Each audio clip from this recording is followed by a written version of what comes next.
Kappale 5. Varkaus puistotiellä. Eräänä päivänä Pedro ja naapurin Lauri tulevat kotiin samaan aikaan ja jäävät juttelemaan pihalle.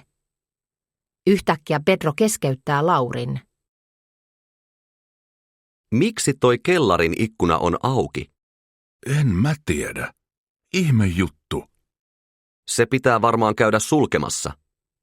Onkohan siivooja avannut sen? No, käydään katsomassa. Miehet lähtevät kellariin. Siellä heitä odottaa ikävä yllätys. Lukko on rikki ja ovi on auki. Sisällä on hirveä sotku. Monen kellarikomeron ovi on auki ja lattialla on sikin sokin kaikenlaista tavaraa. Oho, joku on murtautunut tänne.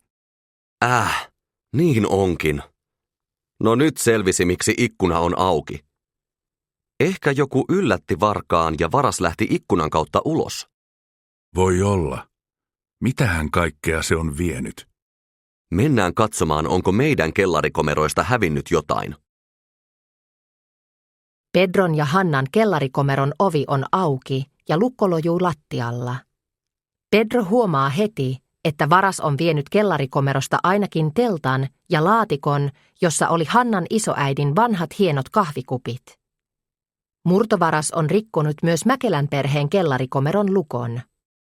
Kellarikomerosta on kadonnut Tuulan ompelukone. Kuluneet talvirenkaat sen sijaan eivät ole kelvanneet varkaalle. Voi hitto! Mä just viikonloppuna sanoin Hannalle, ettei kellarikomerossa kannata säilyttää mitään arvokasta. Hanna oli kuitenkin sitä mieltä, ettei se tuo kahvikuppeja asuntoon ennen kuin on siivonnut keittiön kaapit. Teillä kävi kyllä huono tuuri. No, mut onneksi mä ehdin just myydä mun kilpapyörän, jota mä oon aina säilyttänyt täällä. Aika hyvä ajoitus. Mutta siis onhan teillä kotivakuutus? Joo, on. Meidän piti ottaa vakuutus, kun me muutettiin tähän asuntoon. No nyt siitä on hyötyä. Ette ole maksaneet vakuutusmaksuja turhaan. No joo, näinhän se on. Seuraavana päivänä Pedro menee poliisiasemalle selvittämään asiaa ja tekemään rikosilmoituksen. Hänen täytyy ilmoittaa tarkasti kaikki tavarat, jotka varas on vienyt. Poliisi kuitenkin kertoo, että tekijät jäävät vain harvoin kiinni. Poliisi neuvoo Pedroa soittamaan vakuutusyhtiöön. Onneksi Pedrolla ja Hannalla on hyvä kotivakuutus.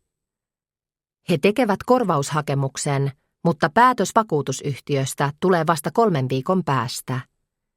He saavat korvauksen, mutta oma vastuu, joka on 150 €, heidän pitää maksaa itse.